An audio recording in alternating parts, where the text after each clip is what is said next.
نحمده ونصلي ونسلم على رسوله الكريم اما بعد اللہ تعالی قرآن حکیم کی فرمائی دا رسول اللہ صلی اللہ علیہ وسلم دا دعاگانی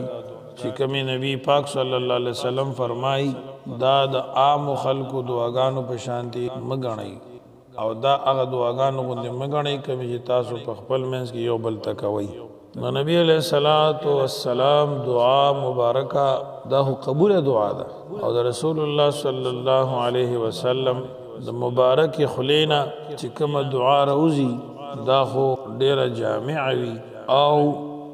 پا دی وجہ دا دیر اچھتا دعا دا نبی علیہ السلام دا سی اخکل عادت اخکل طریقہ ند پریخی چی دا غی دعا او سوال دا اللہ پاک نا نہیں کرے او دا سی بد کار بد خوی یہ ندے پریخے چی دا غی پناہ پا اللہ پاک سر نوی نیولی اجمالی طورم تفصیلی طورم بیا دی تعلیم و تکمیل دا پارے امت تا تاکید ورکڑے پیغمبر پاک صلی اللہ علیہ وسلم فرمائی لیس شیئن اکرم علی اللہ من الدعا اللہ تا دا دعا نزیاد خوخ عمل بالنشتہ دے اور روایاتو کی راغلی دی الدعاء هو العبادہ دا دعا عین عبادت دی اور روایاتو کی دی الدعاء مخ العبادہ دعا دا عبادت مغز دی حافظ ابن تیمیہ رحمہ اللہ یو روایت ذکر کرے دی چی قیامت تا نزدی با یو فتنہ او سخت حالت پا دی دنیا راشی چی پا حقیقی با ہر انسان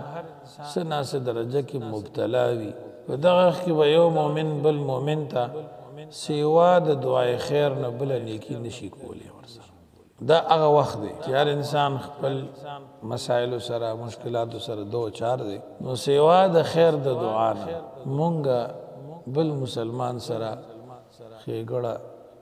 جامعا نیکی نشو کولی او کرج یو سڑے بل مسلمان پا خپل دعاگانو کی خلوص سر یادئی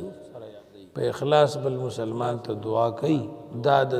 سعادت پیغمبر پاک صلی اللہ علیہ وسلم فرمائی چکل یو بندہ مومن بل مسلمان تا دعای رحمت کئی یو فرشتہ راشی یو دی دعا کون کی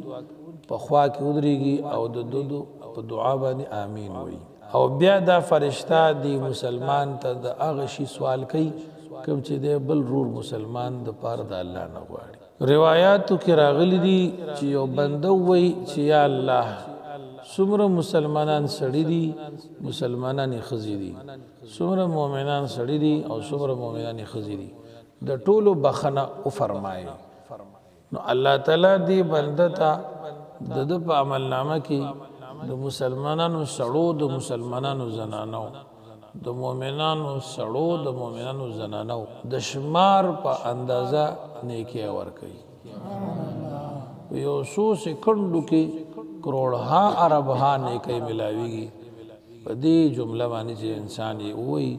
اللہم اغفر للمسلمین والمسلمات والمؤمنین والمؤمنات دی وجہ علماء محدثین بزرگان اولیاء اللہ دا دعا دیر احتمام کرے دے دا نبی پاک صلی اللہ علیہ وسلم پہ تابعدارے کے اللہ تعالیٰ پہ قرآن کے زیب منتا دعاگان در علی گلی دی آو تا سورة فاتحہ تا خیالو کئی دعا پا کی دا سورة بقرہ پا آخر کے دعا دا سورة آل عمران پا آخر کے دعا دا سورة فرقان پا آخر کے دعاگانی دی نو دا تعلیم دے دی خبری چی دا اللہ جل جلالہ سر تعلق چی کم ذرائع اسباب لری پائے کی یو اہم وسیلہ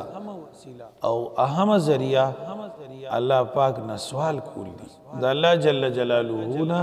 دعا غختل دی پا آداب سرا او دا آداب و تفصیل ما تاستا کڑے دے اب یا خصوصاً بار بار تاسو وری علماء حدیث صوفیاء اولیاء اللہ و بزرگان مستقل کتابوں نے لکلی لکہ علامہ جزری رحمہ اللہ حسن حسین لکلے دے امام نووی رحمہ اللہ الاذکار لکلے دے دارنگی امام سخاوی القول البدیع لکلے دے حکیم الامت مولانا محمد اشرف علی تانوی رحمہ اللہ مناجات مقبول لکلے دے او الکلم الطیب او الدر دا علامہ سیوطی رحمہ اللہ لکلی دی مشهور حنفی عالم محدث فقی صوفی مفسر علامہ علی ابن سلطان الهروی المعروف بملا علی قاری رحمه الله خپل مبارک کتاب حزب الاعظم لیکلی او پدې کې د رسول الله صلی الله علیه وسلم مبارک دعاګانې را جمع کړي کوم چې مختلفو کتابونو کې د رسول الله صلی الله علیه وسلم نه نقل شوی علامہ قاری رحمه الله د حسن حسین شرح لیکلی د دغه شرح د لیکلو په وخت کې پړ کې دا خواهش پیدا شو چې دا کم د احادیث مشهور کتابونه دي او په دې کې دعاګانې راغلي دي دا ټول یو ځای کې را جمع شي او مسلمانان او سالکان د طریقت او دراهي سلوک لاروي په دې باندې په اسانتیا سره عمل وکړي نو په دې وجه دا حزب الاعظم شریف مولا علی قاری رحمه الله ولیکل زمونږه د دې ناستي غرض او د درنۍ خبرو غرض د حزب الاعظم مقام او درجه بیانول دي چې ملګری دا شوق او رغبت سره وي په دې کې د هر ورځې منزل دی د الله حمد او ثنا د قرآني دعاګانې دي او درود شریف سره مرتب شوی دی پکې علامہ قاری رحم الله فرمایي چې ډېر وخت راسي ما وکتل چې سالکان د طریقت د لوی مشایخ او بزرګانو وظایف شوق او رغبت سره کوي بعض خود سي وظیفې ډېر اهتمام سره کوي چې هغه مسنون نه دي اسی د بزرګانو معمول پاتې شوی دی بل طرف ته عوامو کته چې هغه غیر مستند وظایف کوي او ډېر زیات وخت په لګي غلط وظایف غلط ذکر نه کوي هغه ته وظایف وي نو دا یو رهبري رهنمایي د پارما دا حزب الاعظم شریف ولیکل او دله می ترتیب دا سی ورکه چړمبه می د قران کریم دعاګانې ولیکلي او په اخر کې می رسول الله صلی الله علیه وسلم درود شریف ذکر کو زه د دعای خیر امیدوار یم تاسو نه ځکه چې تاسو ته د خیر د کار ترغیب درکوم او څوک چې بل ته د خیر لار خي نو دا د سیدای لکه د چې په خپلم د خیر کار کوي الدال علی الخير كفاعله الله تعالی نه سوال کوم چې الله زما د مهنت قبول کړي او زمانیت مخلص کړي او د دعا د مبارک مجموعه الله د انسانانو د خلقو په جبه همیشه جاری وساتي او د باطل پرستو بی دین خلقو د تحریف نه الله لري وساتي او نمی ولا علامہ سیب رحمه الله فرمای الحزب الاعظم والورد الافخم ورکو دا حزب الاعظم مانا غټه وظیفه او عظیم ورد دا نوم ځکه ورکوم چې دې دعاګانو نسبت محمد رسول الله صلی الله علیه وسلم ته اوس د دې د ویلو طریقه دا چې تاسو به د دې د الفاظو خو خیال ساتئ غلط بنوي په معنی باندې به غور کې او پدې کې چې کوم مضامین راځي کوم تعلیم راځي په هغه به عمل کې ځکه دا مجموعه مبارکه په تمام هغه دعاګانو مشتمل ده کوم چې تا ته نجات درکړي تا د تباہی نه بچ کړي ځکه د رسول الله صلی الله علیه وسلم مبارک دعاګانې داسې دي چې یو خپل عادت او خپل طریقه پکې پاتې شوی نه ده چې دا هغه بسوال نبی علیہ السلام نه کړي او داسې یو بد کار بد خوې یې هم نه دی پرېښی چې د هغې نه په الله سره پناه نه وي نیولي اجمالي طورم تفصیلي طورم بیا د دې د تکمیل او تعلیم دپاره هم څه کوتاهي نه ده کړې اوس به ته دا نورو خلکو ته هم رسې نورو خلکو ته به هم ښې او په دې به عمل کړي الله تعالی دې د علامه قاری رحمه الله دا خواري قبول کړي او داغه درجه دی الله بلند کی اصل شی د رسول الله صلی الله علیه وسلم د سنت تابعداري ده او د صوفیای کرامو د مقامات او خلاصه پیجندل دي نو لہذا دا وظایف دا دعاګانې روزانه کوا کته د ورځې دا ټول کتاب ختمه دا خډه رخ خبره ده لکه باج بزرګان د شیشه چې دا ټول کتاب داغه د ورځې وظیفه ده کورس کې نشي ختموله دو ورځې کې ختموا که دو کې نه دریو کې ګینه هفته کې ختموا که هفته کې نه نو میاش کې یو ځل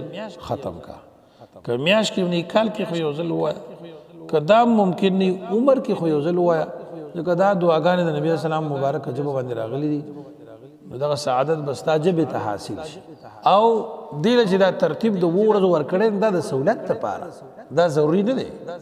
خدا اسی د اسانتیا لپاره او کچرته حج عمرې ته لاړې نو په هغه ځای کې میدان عرفات کې او نور مبارک وختونو کې د دې دعاګانو ډېر سخت اهمیت دی د دې اهتمام پکار دی هلته ټول کتاب ویل غواړي الله دې موږ ته نصیب کړي ورسره بیا لا اله الا الله وحده لا شريك له له الملك وله الحمد وهو على كل شيء قدير سل پیری میدان عرفات کې وي او سل پیری به سورۃ اخلاص وي تاسو وایي قل هو الله احد الله الصمد لم يلد ولم يولد ولم يكن له كفوا احد او دارنګ سل پیری سبحان الله والحمد لله ولا اله الا الله والله اکبر زمون بزرگانو مشایخو د دې دعاو ډېر اهتمام کړی دی او موږ هم ان شاء الله د دې اهتمام